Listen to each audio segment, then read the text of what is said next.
Kwa Baba umeheshimika kati ya miungu yote, Bwana pekee yako uko juu. Asante kwa neema, asante kwa kibali chako. Tukuabudu, tukuinua El Shaddai. We give you praise, we worship you, Jehovah Shammah. We exalt your holy name, Majesty. We exalt your name, Jehovah God. We give you all the praises, Lord. There is none like you, Jehovah. There is none like you, Jehovah Shammah. We give you all the glory. Shakayoko Magazeta Mabana. Thank you, my Father, for your grace upon us, Lord. Father, we exalt you. Shakata Masala Magana. Shama Kotana Magana. Rimagata Masile Magana.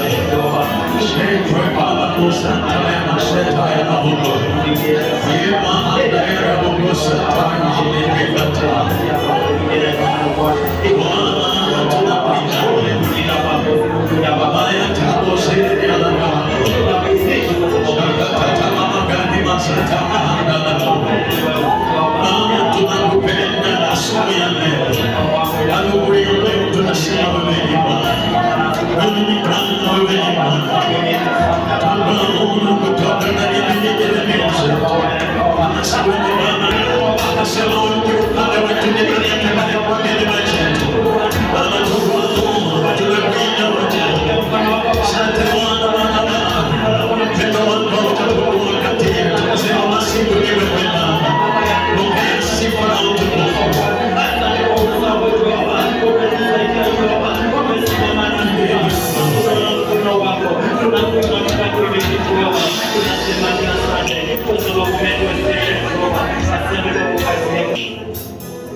Umetukuka twakuheshimu, hakuna mwingine kama wewe. Wewe Mungu Baba yangu, nakuinua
tunakuinua tukisema wastahili kuabudiwa.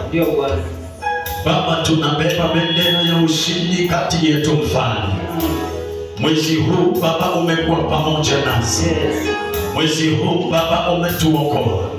Mwezi huu Baba umetulinda. Tunapoingia mwezi mpya Jehova, tunakushukuru. Maana upya wako unafanyika ndani mwetu. Unatuisha upya katika nguvu zetu.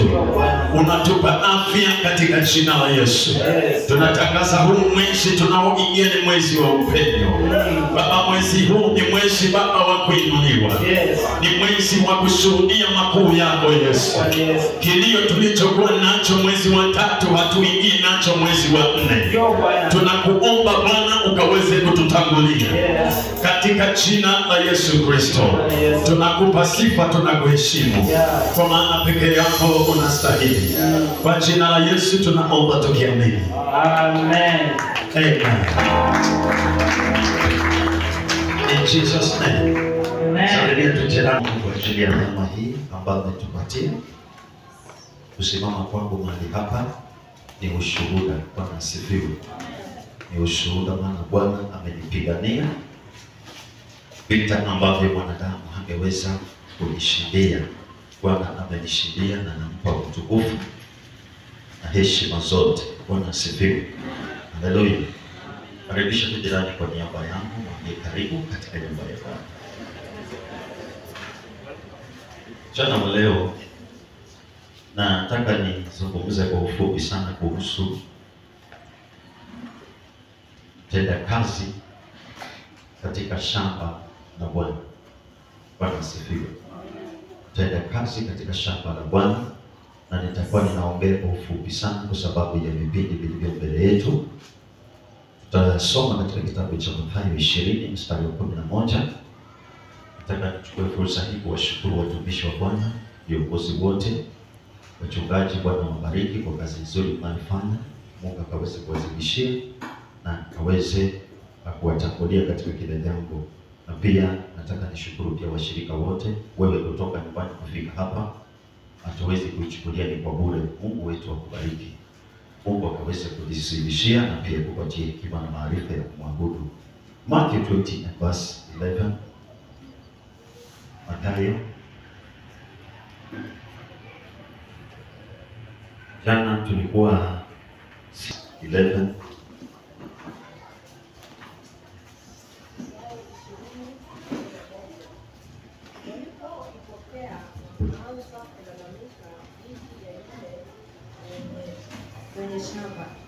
I think tunaenda mbele sana. Matthew hiyo 20, I think tunaanza na verse 20 verse 3.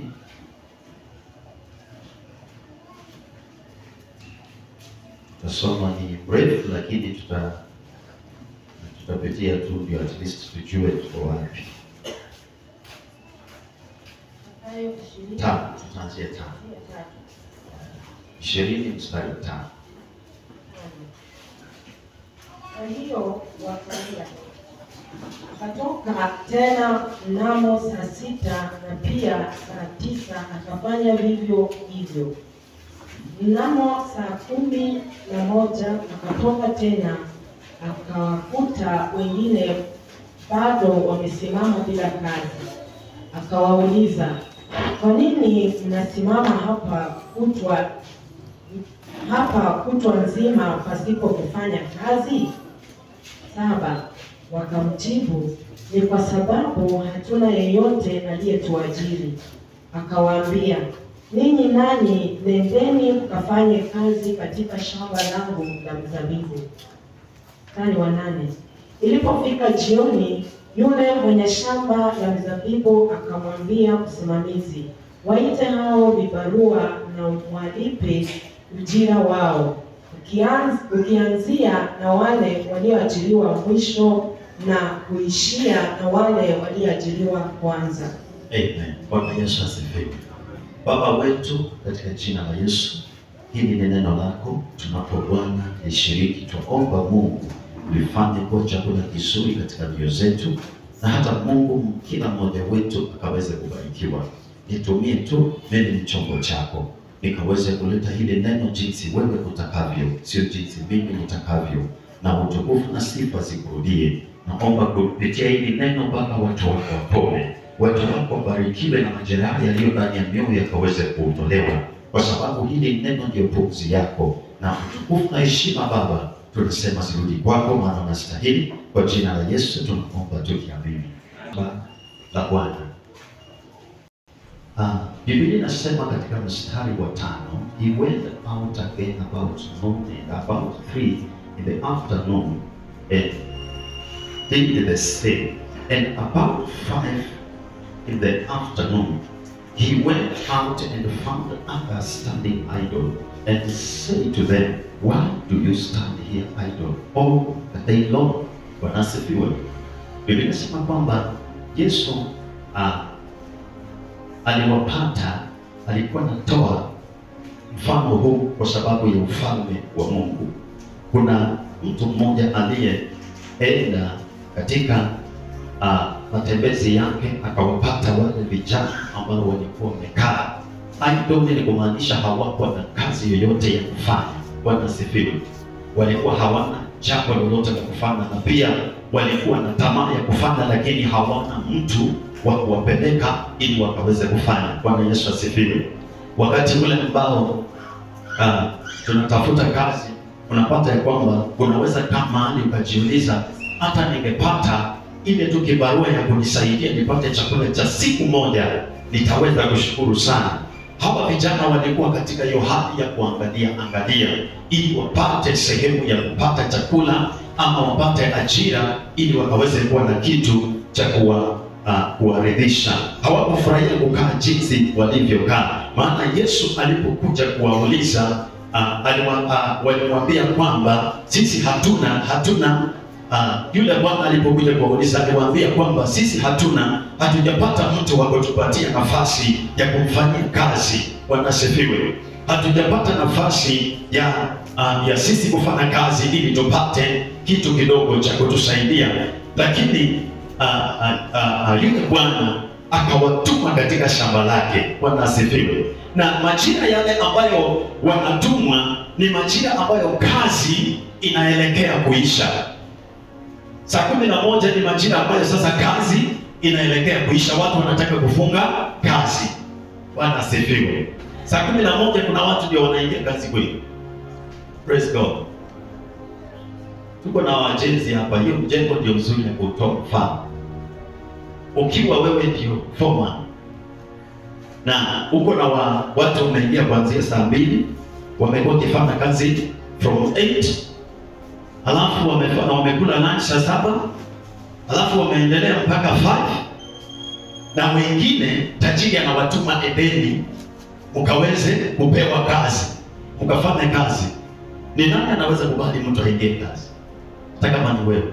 Yaani huyu mtu afanye tu kazi kwa lisali moja. Bwana asifiwe. Hii ni mfano ya ufalme wa Mungu. Ni mfano wa ufalme wa Mungu. Sasa hilo ni lisali moja, hawa wanaenda kufanya kazi, lakini kuna wale waliotangulia wamefanya kazi mpaka wamehisi kuchoka. Lakini hawa wenye wanaingia saa 11 wanaenda kufanya kazi ambayo hao wengine hawajafanya. Lakini ukweli ni kwamba kuna mahali penye wanaenda kufanya, labda hawa hawangeweza kufikisha hiyo kazi katika hiyo kiwango. Bwana Yesu asifiwe. Hawa ambao wamekuja late, kuna kitu ambacho watafanya ambacho hawa hawangeweza kukamilisha. Bwana Yesu asifiwe. Maana wameingia masaa kama imeenda, na mwili wao umechoka, viungo vyao vimechoka, viwezi kuendelea zaidi. Lakini hawa wanakuja na nguvu mpya. Ni kama mpira. Wakati tulikuwa na praise team, tulikuwa tunaangalia aina mbili za teams, na tulikuwa tunajaribu kuangalia ni michezo ipi ambayo inaweza kufananishwa na kile kimeandikwa kwa Bible. Na tukawa tunaangalia boxing. Bwana asifiwe. Boxing ushindi ni wa mtu mmoja. Bwana asifiwe. Boxing yule ambaye anashiriki akipigwa apigwe mpaka anguke chini, ni mtu mmoja anayefanya nini? Anayeumia, sio watu. Bwana asifiwe. Tukawa tunaangalia football iko na watu 11 kwa uwanja, iko na watu 11. Hawa watu 11 wanaweza kucheza, na ikafika wao wanacheza dakika ngapi? 60 minutes, 90. Sasa wamecheza 80 minutes. Alafu kuna mtu ametolewa na hawajafungana. Kuna mtu ametolewa kwa bench. Kwa hiyo dakika 10 kulikuwa na jamaa alikuwa anaitwa JJ Okocha. Okocha amecheza mpira mpaka 50 years. Bwana asifiwe. Because JJ Okocha alikuwa amejulikana, alikuwa anacheza Nigeria. Okocha alikuwa amejulikana hata Nigeria kama haijafunga goli lolote, Okocha alikuwa anawekwa kando na ni mzee. Lakini at the moment wanaingiza Okocha, hata kama ni 5 minutes atascore. Na watu walikuwa na mwataka kwa sababu ya ile umaarufu wake. Bwana asifiwe. Because akiingia alikuwa tisho kwa timu nyingine. Kwa sababu akiingia, akipewa mpira, lazima ataenda kufunga hata kama imebaki dakika 2. Ataenda kufunga. Bwana asifiwe. Na mtasikia Nigeria imeshinda. Sasa yeye hawakuwa anamweka kuanzia mwanzo mpaka mwisho. Yeye alikuwa anaingishwa kipindi cha pili kama kinaenda kuisha, kwa sababu nguvu zake ni kidogo na ujuzi wake bado upo. Kwa hivyo angeweza kuokoa Nigeria katika hali ya kushindwa na ameingia mwisho. Na unajua wakati wewe ni mchezaji, si ndio? Wachezaji wote ambao wanaenda kuparticipate kwa field, mshahara yao inawekwa kando. Bwana asifiwe. Uwe ulikuwa kwa bench, uwe uliingia in the last minute, mshahara yao inakuwa kando. Watapata sehemu wote. Bwana asifiwe. Hallelujah. Sasa huyu mwenye amefunga hii 5 minutes na nyinyi mmehema kwa kiwanja, alafu mnasikia yeye kwa hiyo goal tunapewa save. Bwana asifiwe. Hiyo ni timu. Tena wanamuinua juu na mwambia Okocha bwana umetoka. Ubarikiwe sana. Bwana asifiwe. Hiyo ni football. Praise God. Hallelujah. Lakini unajua boxing hauwezi ingia usaidie jamaa kupigana makonde. Hauwezi vile tu ni wewe Messi ni wewe peke yako. Ukishindwa ni wewe peke. Ukizimia utazimia kumwangalie machi tena uke urudi. Upigane tena. Bwana Yesu asifiwe. Hallelujah. All of us tuko na neema tofauti. Bwana asifiwe. Na Biblia inasema kwamba wakati saa 12 ya kufunga kazi ilifika, wakaanza kupewa mishahara zao.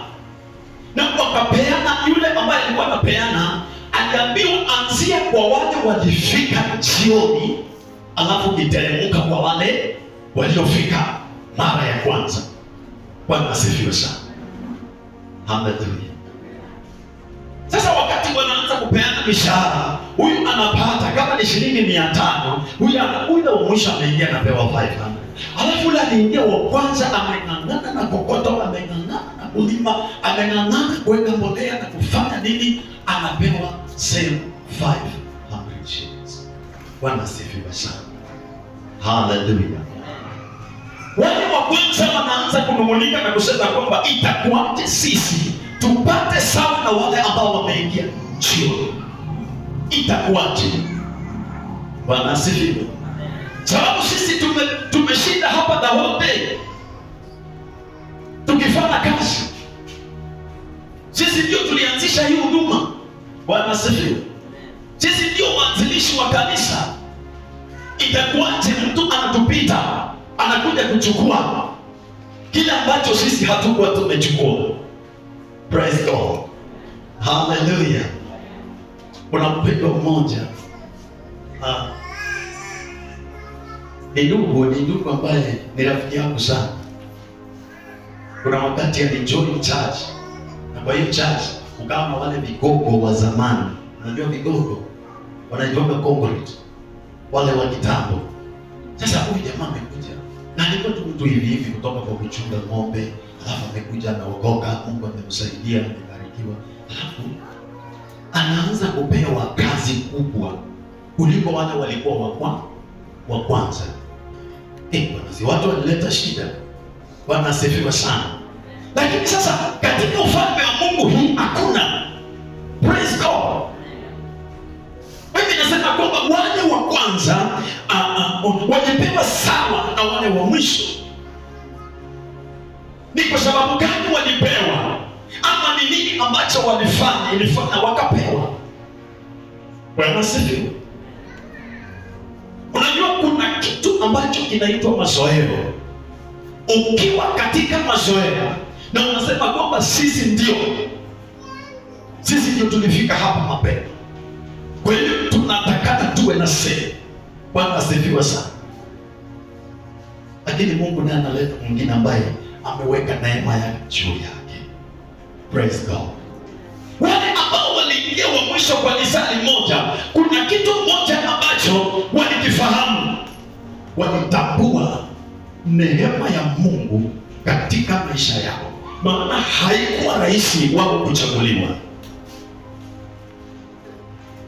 Praise God. Ambia jirani yako neema ya Bwana.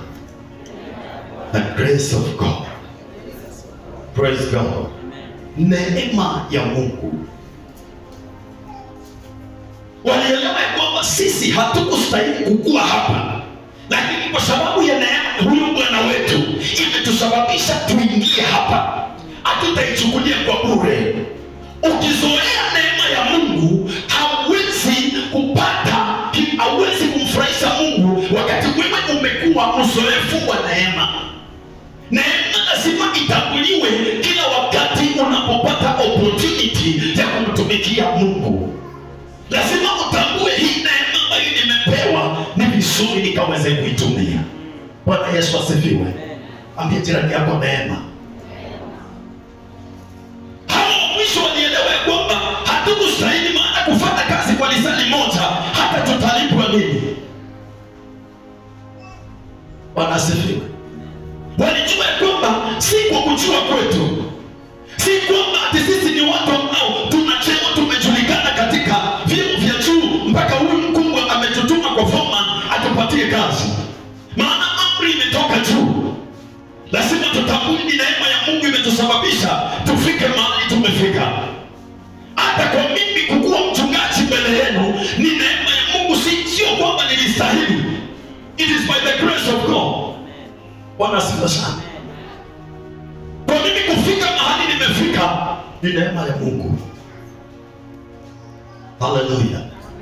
Kwa wewe Mungu kukuchagua ya kwamba wewe utakuwa mhuduma katika sehemu hii, it is by the grace of God. Si kwamba ulikuwa na ujuzi, si kwamba ulikuwa na utaalamu sana, ni kwa sababu ya neema. Hawa walijua ya kwamba mahali tumekuja kwa lisali moja hii tumeingizwa kazi. Ni neema ya Bwana. Ni neema ya Mungu. Bwana Yesu asifiwe. Tunaweza kuwa tumezoea neema ya Mungu mpaka Mungu amekupatia mwito ukaweze kufanya hiyo kazi, na unapata kwamba kiburi kimekuinuka, na hicho kiburi kinakushusha kila wakati, maana unaona ni kwa nguvu zako. Hata hiyo ndoa ambayo uko nayo, it is by the grace of God. Wewe hakuna kitu ambacho ulifanya ndio wewe upate ndoa nzuri. Bwana apewe sifa. Walitambua kitu kimoja, ni neema ya Mungu. Kuna wale ambao hawakupata kisomo sana, lakini Mungu akawainua, akasema kwamba nataka niwatumikie. It is by the grace of God. Ni neema ya Mungu. Gideon Mungu alimchilia na akamwambia kwamba wewe ndio utakayeokoa wana wa Israeli kutoka katika mikono ya Wamidiani. Si kwamba Gideon alikuwa ni mtu shupavu sana, lakini neema ya Mungu ilimshukia na Bwana akaona amekubalika machoni pake kusimama kwa pengo. It is by the grace of God. Ni wangapi ambao wamefanya kazi? Ni wangapi ambao wako katika kazi ya ajira wanapata mishahara mikubwa, lakini ukiangalia maisha yako na yao, wewe Mungu amekuneemesha, amekupatia kibali, wamekusimama. Neema ni kibali, ni kukubalika, ni kupendelewa. Bwana Yesu asifiwe. Mahali tumefika ni neema ya Mungu. Hatuwezi kusema ni kwa nguvu zetu. Bwana asifiwe. Kuna wale ambao nimesikia pastor ametuhubiria hapa kuhusu changamoto. Kuna wale ambao wanapitia changamoto na wanaanguka, wanafail, wanatoka kwa laini, lakini wewe Mungu amekusaidia, umeshinda yale majaribu. It is by the grace of God, si kwa nguvu zako. Bwana asifiwe. Hiyo ndio ambayo uko nayo, mume wako anakubusu kila asubuhi akienda kazini, usifikirie ya kwamba ati wewe ndio mwanamke mzuri sana duniani kote. Ni neema ya Mungu imesababisha ndoa yako ikaweze kuonekana jinsi ilivyo. Bwana Yesu asifiwe. It is by the grace of God. Walitambua ya kwamba ni sali moja, hata sisi hatustahili kulipwa. Sisi hatustahili kupewa chochote. Hata tukipewa tu maharagwe kidogo tukule, tutasikia tuko sawa. Bwana asifiwe sana. Kuna wimbo mlisha imba. Alisema kwamba alikuwa anaimba hivyo. Una chako una jambo ringa nacho. Ndio nani anaimba hicho? Wewe una chako una hata hiyo kazi yako usiringe nayo. Maana ni Mungu amefanya nini? Hiyo sauti nzuri unaimba, wacha kuringa nayo. Maana ni Mungu amefanya nini? Ni neema ya Mungu. Mtange, wengine wetu hatukustahili. Kama Mungu angeanza kuangalia makosa, aseme kwamba nataka niangalie yule ambaye ataqualify, hakuna hata mmoja angestahili. Hakuna. Neema ya Mungu. Walisema hata ndio sawa, walikuwa wanafanya kazi lakini wanajiuliza, tumeingia saa 11 na kazi inafungwa saa 12, tutapewa nini? Alafu wanasema anyway, tunaweza kupata tunatengeneza uhusiano kwa kwanza. Bwana asifiwe. Hallelujah. Kwa hiyo katika kutengeneza uhusiano waliweka bidii, walifanya kazi kwa bidii. Bwana asifiwe. Walifanya kazi kwa bidii. And you know something funny? Hata foreman aliona hawastahili kulipwa. Foreman aliona hawastahili kulipwa. Lakini yule aliyewaita akasema kwamba ansia kwa wale waliofika wa mwisho na uwapatie sawa na wale wa kwanza. Bwana asifiwe sana. Basi unaona kwamba Bwana asifiwe.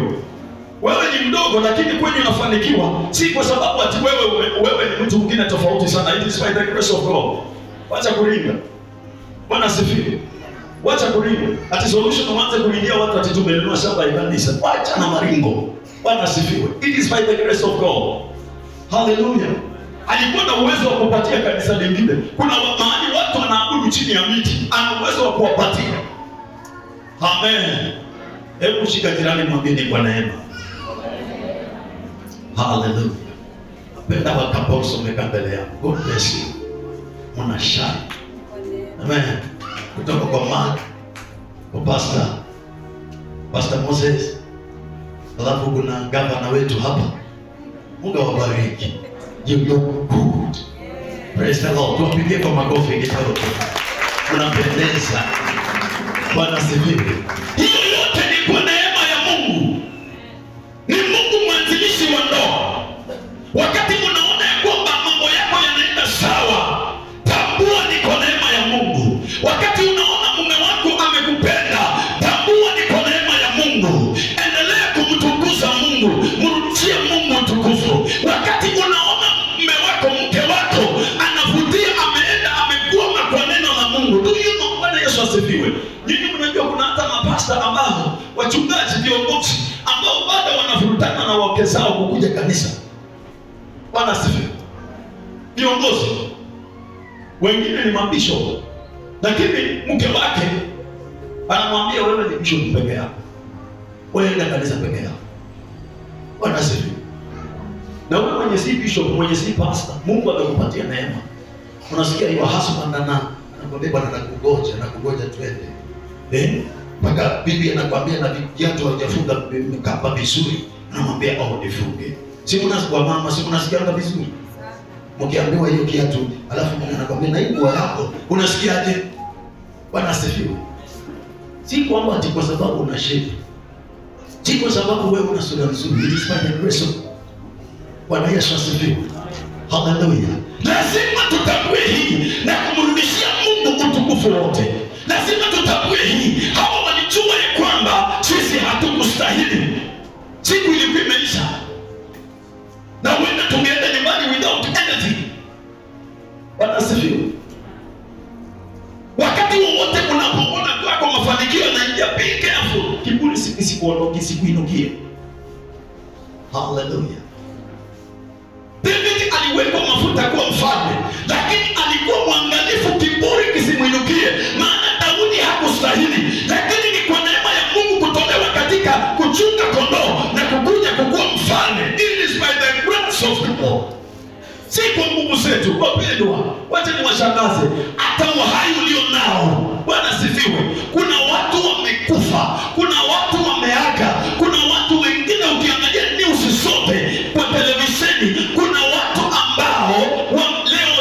hawakuamka, jana hawakuamka, watoto wanafariki. Kwani wewe ni bora kuliko hao watoto? Bwana asifiwe. Nilikuwa na watch news jana. Kuna msichana wa 17 years alichomwa kule Garissa,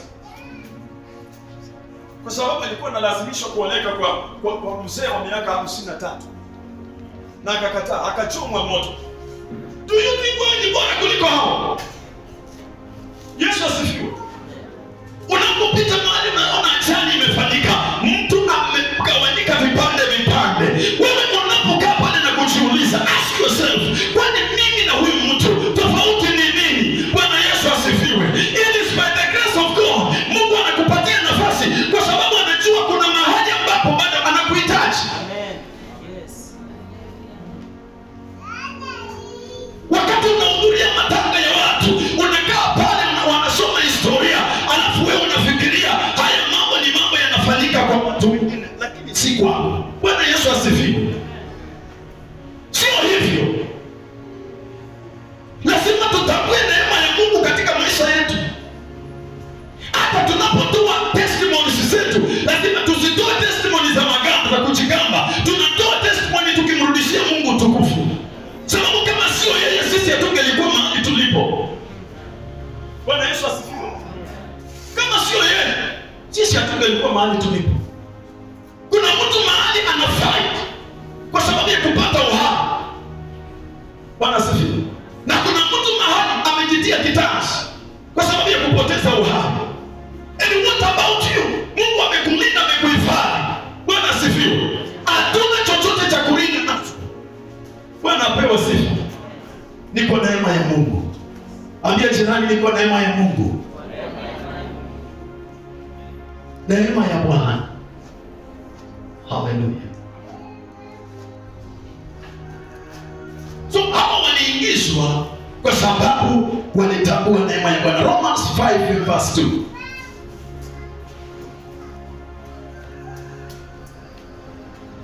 The word grace, it means the divine favor towards man. The divine favor. Bwana asifiwe sana. Kuna vitu tunafanya ni kwa sababu ya neema. Praise God.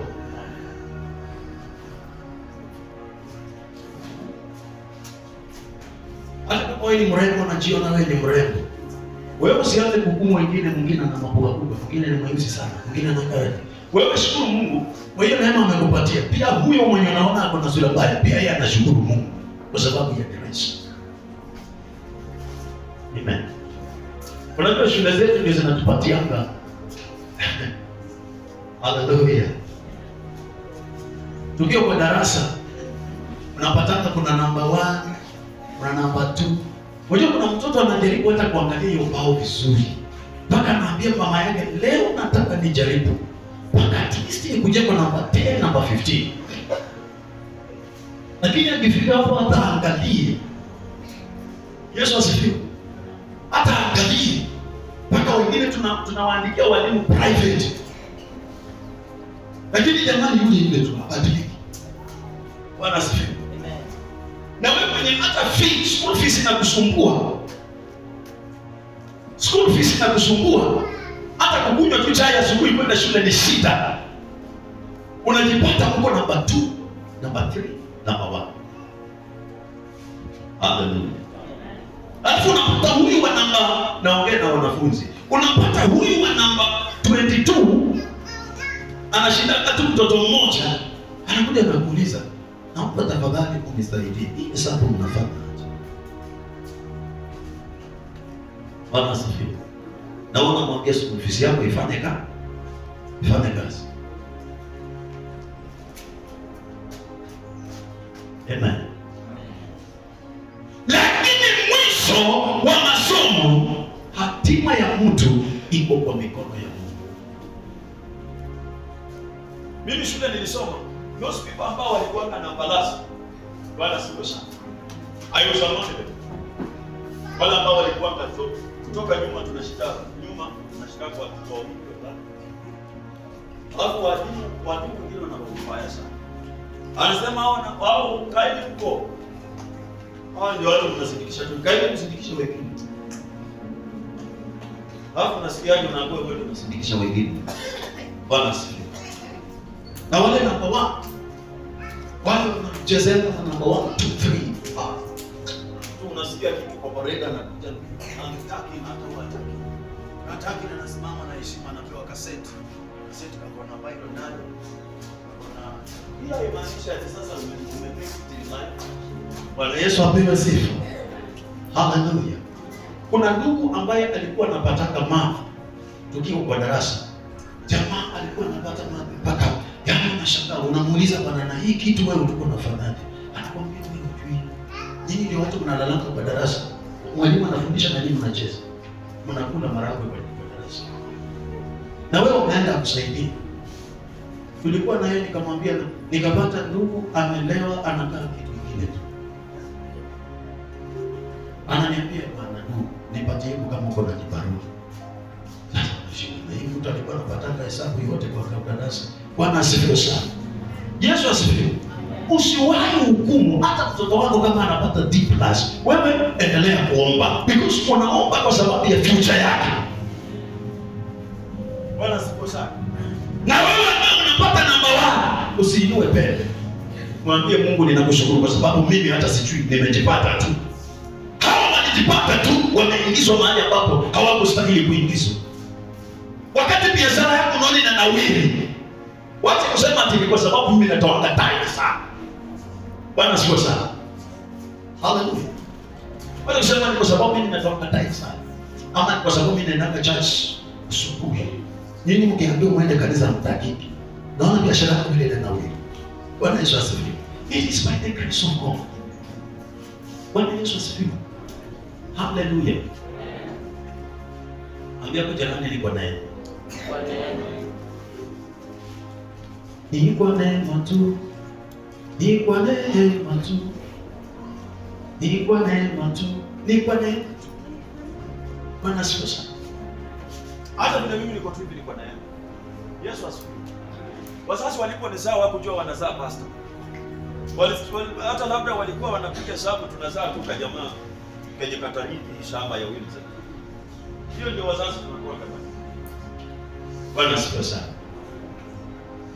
Lakini ni kwa neema Mungu anakubeba kutoka mahali ambapo haukustahili, anakuweka katika sehemu ambayo hata wewe mwenyewe ukikaa pale unajiuliza nimefika aje. Pastor Mungu. Wewe ndio pastor kweli peke yake. Ni kwa neema. Kuna siku tulienda na pastor Lumumba kwao. Yeye anasema hawezi kupitisha kitu kama pastor hayuko hapa. Ni kwa neema my friend.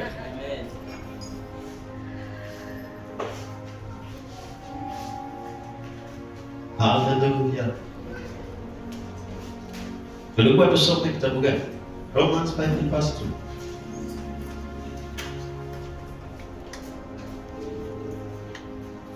Warumi 5:2, ambaye kwa kupitia kwake tumepata kwa njia ya imani kuifikia neema hii, ambayo ndani yake sasa tunasimama, nasi twafurahia katika tumaini letu na kushiriki utukufu wa Mungu.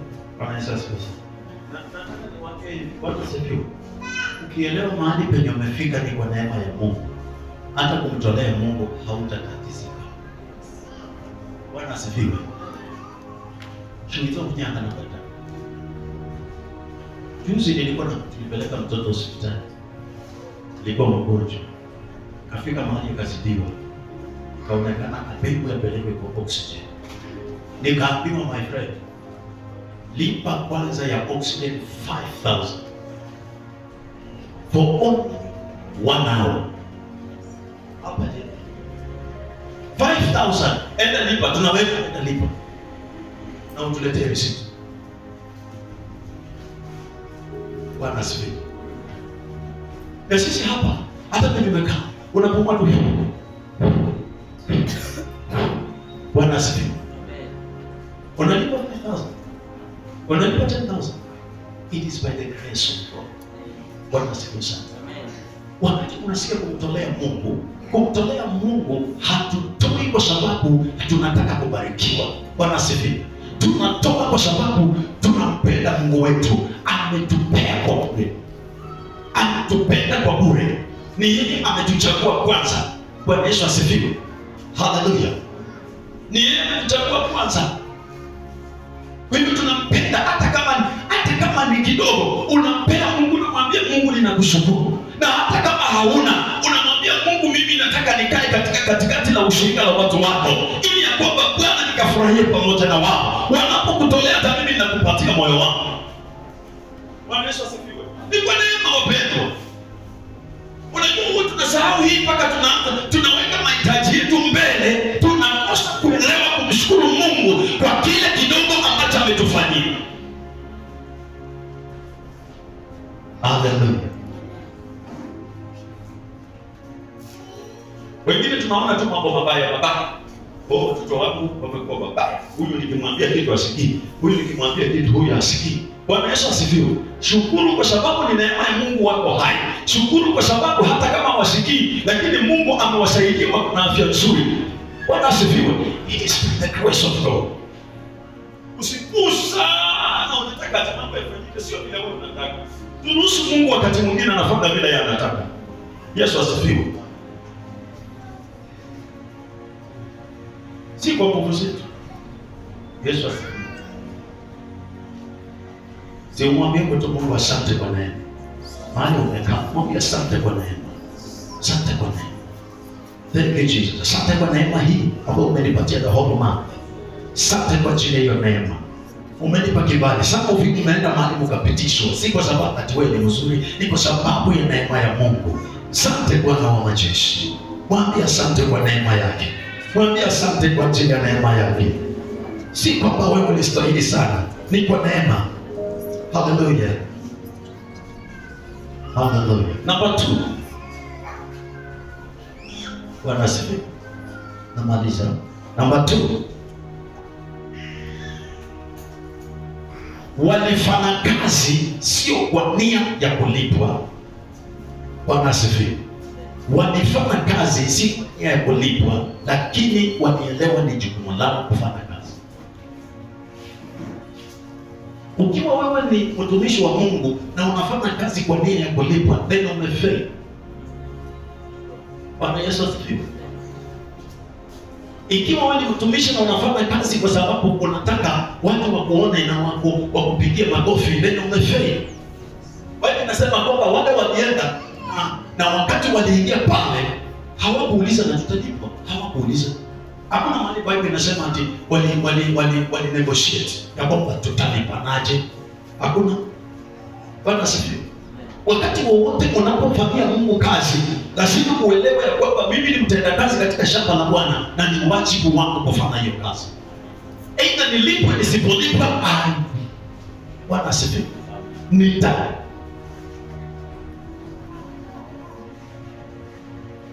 Yesu asifiwe. Na unapoelewa hii, hakuna kitu ambacho kitakutoa katika wewe kufanya Mungu kazi.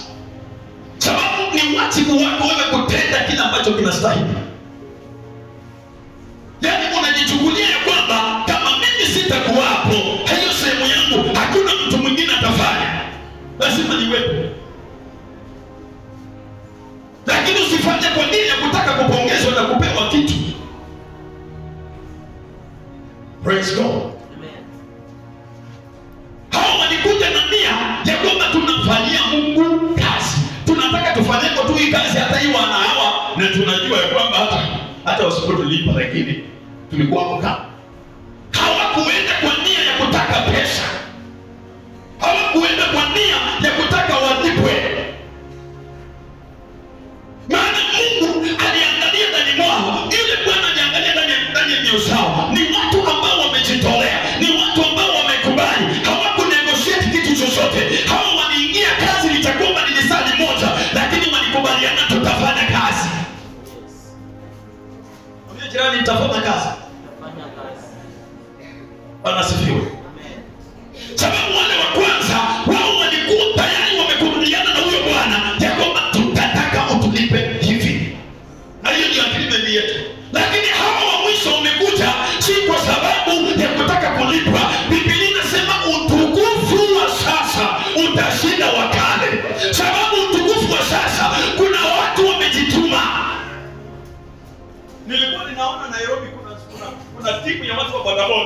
wanahubiri kwa street, wanaenda kwa wana preach, wanaimba vizuri. Hata walikuwa wanaojiwa kwa Citizen. Bwana sifa sana. Watu wamevaa tu hii manguo ya bodaboda, hii jacket na reflector. Na my friend, Nairobi CBD wamechanga pesa, wamenunua speakers, wameweka, wanaenda kwa street kila jioni. Sipini siku gani wanakuanga jioni, wanaweka hizo speakers, alafu wanaanza kuimba. Wakishaimba wanahubiri. Bwana Yesu asifiwe. Na Nairobi ni mji ambaye watu wana mahitaji mingi. Wengine hiyo mahitaji yao inawasababisha wategemee Mungu. Unapata Nairobi imejaa. Na hawa jamaa wanaimba wakihubiri, na watu wanapata tumaini. Na sio church. Bwana Yesu asifiwe. Amen. Hawajiiti ati bodaboda international church. Hakuna. Ni wapendwa wamekuja tu pamoja, and then wanajimwaga mbele za Bwana. Bwana Yesu apewe sifa. Amen. Watu kama hao ni nani anawalipa? Serikali haiwalipi. Serikali haiwatambui. Hawana cover yoyote ambayo iko chini ya mikono ya wanadamu. Hawana kifuniko chochote. Ati ni ministry, wanawaka under ministry hii. Hakuna. Ni watu ambao wako ndani ya ministry, wanafanyia Mungu kazi, walipwe wasilipwe, wako pale. Bwana Yesu asifiwe. Hawajali. Nisipopewa nipewe, mimi ni yule yule. I will serve my God. Bwana asifiwe. Hallelujah. Unajua Yesu kuna wakati Yesu anasema, nimeona sadaka watu wametoa, lakini kuna mama ametoa senti ngapi? Kumbuka kwamba huyo mama alikuwa ni wa mwisho kabisa. Ametoa kila ambacho alikuwa nacho. Alafu Yesu anasema huyo ndiye ametoa vile inatakikana. Sio wingi wa kitu, lakini ni moyo wako. Sio wingi wa masaa. It is your heart. Hallelujah. Ni moyo wako. Kuna wale ambao walitangulia, wamefanya hiyo kitu kama ni dini, ni kama ni udini fulani. Yako ni lazima nifanye hivi, ni lazima nifanye hivi. Na kuna yule ambaye ametoka na miamko kama Paulo, amebadilishwa, amepewa jina jipya, alafu anainuka na anaanza kuhubiri injili. Mcho yake hayaoni vizuri, anatembea katika mateso mengi, lakini anahubiri injili si kwa kulipwa, sio kwa ajili ya kutaka apewe makofi. Anajificha, anahubiri, anateswa, anahubiri, anapitia changamoto, lakini anahubiri. Wapendwa wa Kristo, lazima tujifunze ya kwamba hata wakati changamoto zinatokea, vile pastor anatoka kutufundisha, lazima tuwe na ufahamu ya kwamba tunamtumikia Mungu anayeishi. Hatutumikii Mungu ambaye anakupatia leo, kesho anakunyima. Yeye ametupatia uzima wa milele. Hata tukiondoka hapa duniani, tuna uzima mwingine mahali. Tukiondoka hapa, amechukua kona uhai wetu mikononi mwake. Amen. Wakupiga mawe, wewe endelea kupiga. Bwana asifiwe sana. Amen. Wakutukane, mwili ukatae, wewe endelea kuhubiri mpaka pumzi yako ya mwisho hapa duniani. Hallelujah. Amen. Hii ilikuwa ni responsibility ya hawa jamaa. Wanasema kwamba hii ni kazi yetu, lazima tuifanye. Luke 17 and verse 10.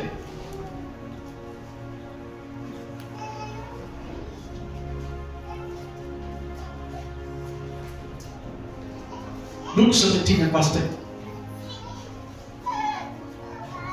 Luka 17:10 Biblia inasema, vivyo hivyo nanyi mkiisha kufanya mlioagizwa, semeni, sisi tu watumishi tusiostahili, tumefanya tu yale tuliyopaswa kufanya. Tumefanya tu yale tuliyopaswa kufanya. Bwana asifiwe. Sisi ni watumishi, tumefanya tu kile tulitakiwa tufanye. Bwana asifiwe sana. Nilikuwa kwa meeting nyingine na watumishi wa Mungu. Sasa shida imetokea. Na imetokea na nini? Na pesa. Huyo anasema hata hii nini bwana? Mungu anapasha pesa ngapi kabla tuitukuje? You can imagine. Pastor Mungu. Yaani wewe uniulize, basi kabla niende kuhubiri, kuna bahasha ya ngapi nimefanya? Na unanipeke wangu unaniambia kama sio hii, sahau mimi sikuji. Bwana asifiwe sana. Amen. Hallelujah. Na bado kweli ukimpata kuja kuhubiri na watu watabarikiwa. Amen. Ukimpa kama Tony ukituambia unataka shilingi 10,000 ukuje tuimbie wimbo yako mpya. Uchangamshe kesha. Unajua tukikupea utaimba tu, watu watachangamuka, watabarikiwa. Haitakuwa chochote kwako. Bwana Yesu asifiwe. Lakini the truth is uko mbali sana na ufalme wa Mungu. Bwana Yesu asifiwe. Bwana, sisi sio wa kulipwa. Hallelujah. Tunamwabudu Mungu wetu aishie milele. Praise the Lord. Hallelujah. So Biblia inasema kwamba tumefanya kile ambacho tulitakiwa kufanya. Maana Mungu anataka sisi tufanye hiyo kazi tukijua ni yetu. Bwana Yesu asifiwe. Wewe ukiwa na mtoto wako kwa nyumba, anajua ya kwamba mimi ni mtoto katika hii nyumba. Kwa hiyo kama amechukua dasta na maji, amepanguza nyumba, amepanga kila kitu, ameosha vyombo, hakuitishi fedha. Bwana asifiwe. Anakuambia mama, tunaona nimekupanguzia, nimeosha vyombo, nijenge mimi nataka kwenda. Jua huyu ni mtoto mpumbavu. Ana hekima. Hajui yeye ni mrithi. Anataka kulipwa. Bwana Yesu asifiwe. Hallelujah. Anataka apewe kitu kidogo. Ndiye asikia kwamba mimi ndio mtoto wa hii. Wa ibomba. Ndio akanipea kitu. Nilimwoshea gari, akanipea soda. Sasa wanakimbia kuosha gari. Sio ati kwa sababu wanafanya kwa sababu wanapenda baba yao, lakini kwa sababu kuna kitu wanaenda kupata. Sio kwa jina la Yesu. Bwana Yesu asifiwe sana. Sasa unakuwa na bidii kwa sababu mzee atakupatia kitu. Lakini sasa huyu mzee anashindwa. Hili gari wanaloliosha ni lao. Tukitaka kwenda kanisani wanakaa huko nyuma tunaenda, alafu nawalipa. Si ni upumbavu? Amen. Sisi ni watu wa ufalme. Bwana asifiwe. Kwa majira yanayofaa na kwa majira yasiyofaa tutamtumikia Mungu. Ilikuwa ni wajibu wao kumtumikia Mungu. Bwana asifiwe sana. Turudi hapo kwa Mathayo. Turudi tumalizie hapo. Mtenda kazi katika nyumba ya Bwana.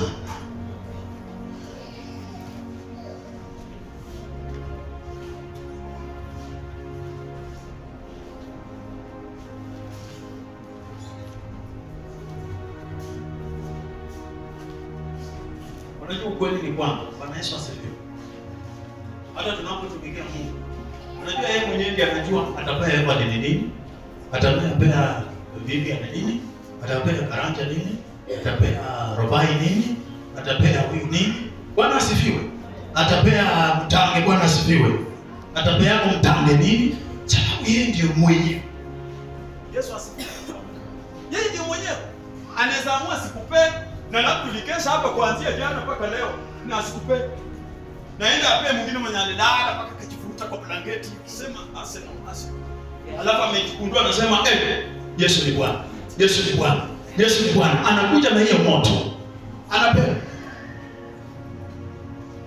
Yesu asifiwe. Amen. Anapewa. Hallelujah. Abi jirani, mimi naenda kuwa wa kwanza. Ninaenda kuwa wa mwisho, si wa kwanza. Nataka nipatikane huko. Hallelujah. Mahali penye atu negotiate na tajiri. Yeye mwenyewe anakaa chini anasema chukua hiyo. Apewe. Wapewe jinsi walivyo. Bwana Yesu asifiwe sana. Hakuna negotiation. Ati nakutatiza kwa moyo, ati nilitumika jana, nikatoka tu hapo bure. Tulienda kusema kuweka tunyeshea mpaka nikaloa suti yangu yote ikaloa, sijapata chochote. Wewe bado. Yesu asifiwe. Kuna siku tulikuwa tumebeba, tulikuwa na friend. Yesu inakuwa hiyo. Na matope ilikuwa. Bwana tulianguka vibaya. Mpaka nikafika chini nikashika hivi tena nikarudi. Sasa nikashika huyu mtoto mambo yenye anapitia hii. Bwana Yesu asifiwe. Hukuila matoi, tunaamuka tunaleta speaker. Na mkileta hapa speaker, mtangewezi kuambia Bwana pastor asante Bwana. Mtuletea speaker.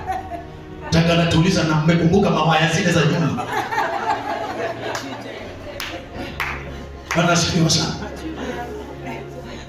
Sasa haulizi na hii matope imetoka wapi? Yaani hauliza na kepo mmekumbuka. Kama mmekumbuka kurudi.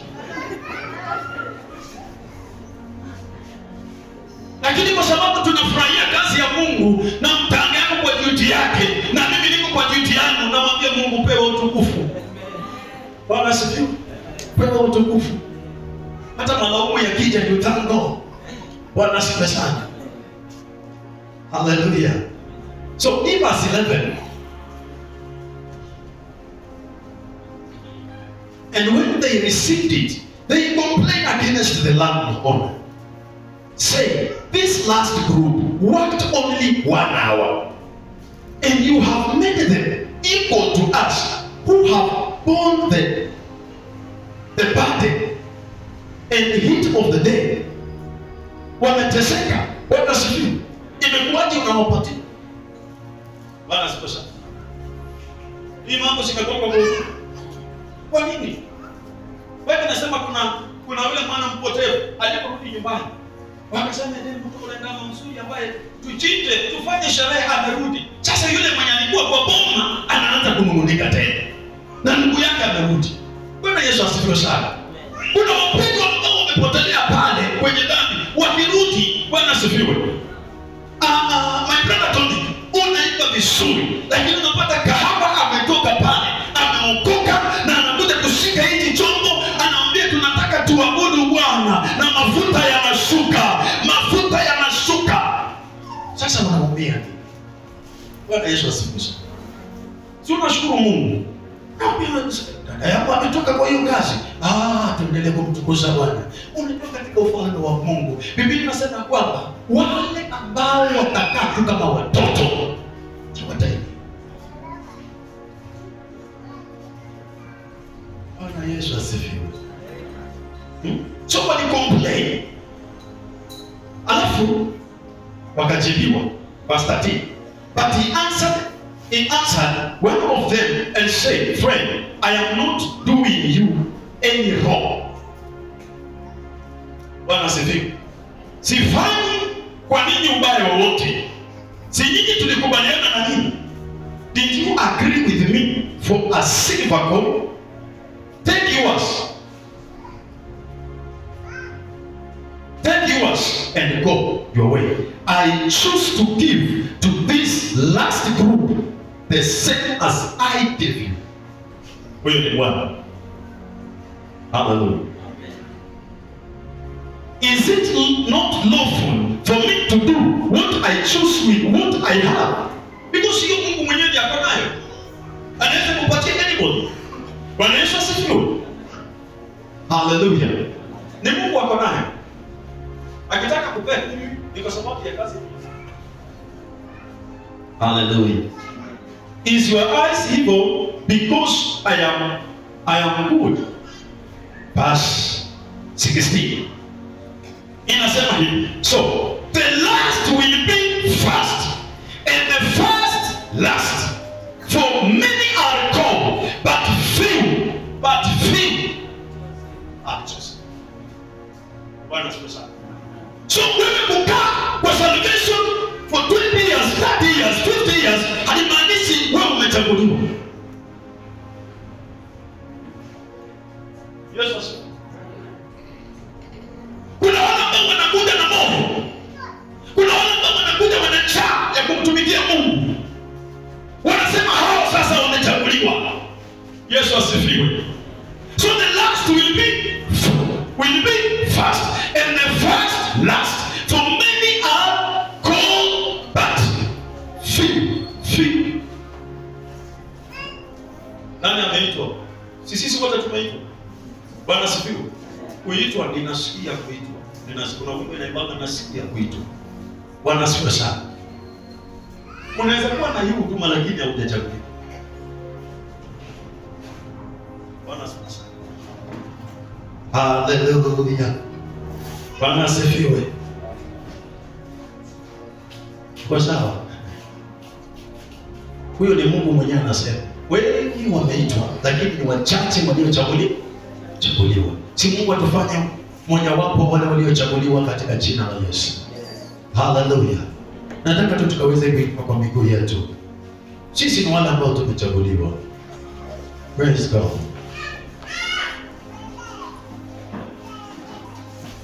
Bwana asifiwe. Nataka uombe ombi kwa dakika moja. Amen. Hallelujah. Kupitia haya mahubiri tumesikia kuna kitu Mungu ameweka ndani mwetu, si ndio? Na tumeona ya kwamba Mungu anataka wale ambao wamechaguliwa, sio wale walioitwa. Unaweza itwa lakini haujachaguliwa. Behavior zako zinaonyesha haujachaguliwa. Hallelujah. Kama kuna kitu kizuri unaweza kufanya hii dunia na usiwahi regret, serikali itakwambia lipa NSSF, hatukizeeka tutakutuza. Lakini nataka nikwambie, kama kuna kitu ya muhimu in this world unaweza kufanya cha faida sana, ni kumtumikia, ni kumheshia Mungu. Bwana Yesu asifiwe. Ni kusema ujana wangu wote nataka nimtumikie Mungu. Maisha yangu yote nataka nimpe Bwana. Hallelujah. Tulikuwa tunaongozwa kwa maombi pale CMC jana ya kwamba Mungu atupatie tu roho ya unyenyekevu. Because bila hiyo roho unaweza kuwa hata uko na kipawa, unaweza kuwa na nini, Bwana asifiwe sana. Lakini sasa hauja bado katika hii ufalme wa Mungu unapata kwamba haujachaguliwa. Yesu asifiwe. Nataka tutumwambie Mungu ya kwamba ujumbe utumsikia.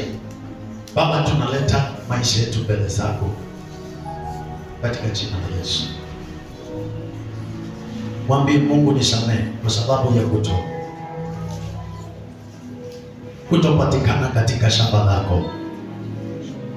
Baba, nakusamehe. Mungu kusamehe katika jina la Yesu. Mwambie Baba nisamehe, rehemu. Umenena kwa wazi wazi, nimesikia. Baba, ninatubu, nisamehe kwa sababu ya kuangalia kwa ushahara. Nisamehe kwa sababu Baba ya kuangalia sifa za wanadamu. Nisamehe Baba kwa sababu ya kujiangalia jinsi nilivyo, madhaifu nilio nayo, muda ambao umeniita, manunguniko niliyokuwa nayo. Baba nisamehe, nitakase kwa damu ya mpendwa. In the name of Jesus. In Jesus' name. In Jesus' name. Hallelujah. Ndio salamu yako jirani yako, Bwana wewe umechaguliwa.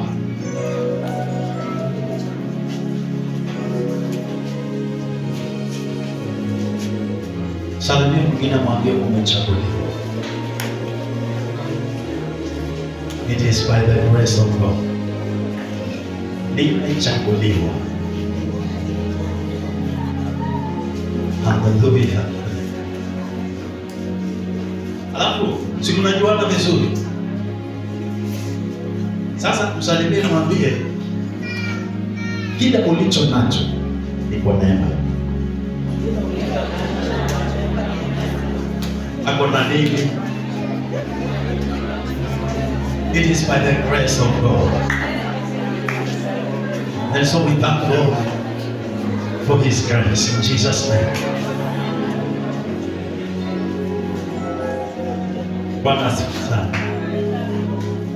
Hallelujah. Sasa mshike mkono, mwambie Bwana nashukuru kwa neema ambayo umeweka ndani ya huyu dada. Wewe ndugu yangu. Thank you Jesus for your grace, Lord. Thank you my Father. Thank you Jesus. Mwambie asante kwa ajili ya neema ambayo umetunuku ndani ya pastor, ndani ya huyu dada, ndani ya hawa watoto. Asante kwa neema.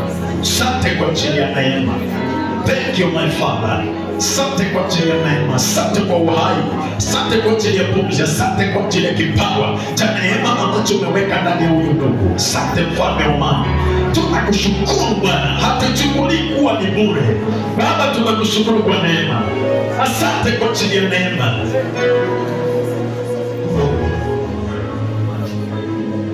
Thank you Jesus. Thank you Jesus. Tunapoingia April, Bwana asifiwe. Nataka muombe jirani yako ya kwamba neema inazidi. Mwezi wa April, neema ya Bwana inaongezeka juu yako, na kutangazia neema iongezeke katika jina la Yesu. Neema iongezeke. Kama ulikuwa unaomba dakika 10, neema iongezeke katika jina la Yesu. Neema ya Bwana iongezeke. Hautaishi chini ya wasiwasi, hautaishi chini ya shaka. Neema ya Bwana isiti juu yako katika jina la Yesu Kristo. The grace of God, neema ya Bwana isiti juu yako kwa masomo yako.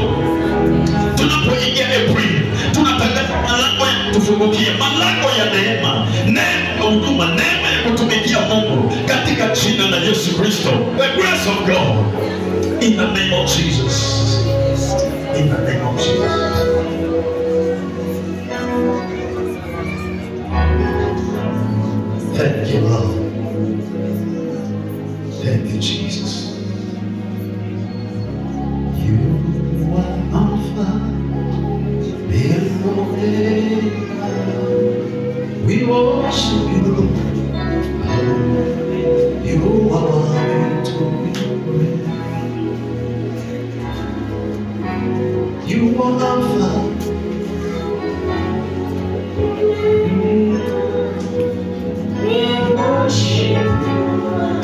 Nataka toka mwili Bwana mikono yako umeshukuru kwa neema.